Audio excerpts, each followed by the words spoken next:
స్వెన్ network bulletin కి స్వాగతం.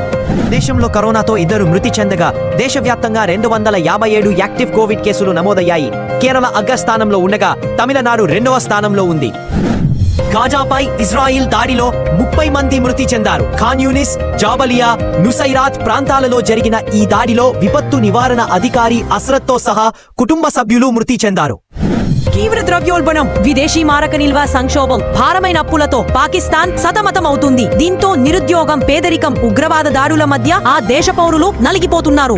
మొదటి భార్యతో విడాకులు ఒక్క ముందే బీహార్ మాజీ సీఎం లాలూ పెద్ద కుమారుడు తేజ్ ప్రతాప్ అనుష్క యాదవ్ తో పెళ్లికి సిద్ధమయ్యారు. ఈ వీడియో వైరల్ అవ్వడంతో పార్టీ నుంచి సస్పెండ్ చేసినట్లు ఆర్జేడీ ప్రకటించింది.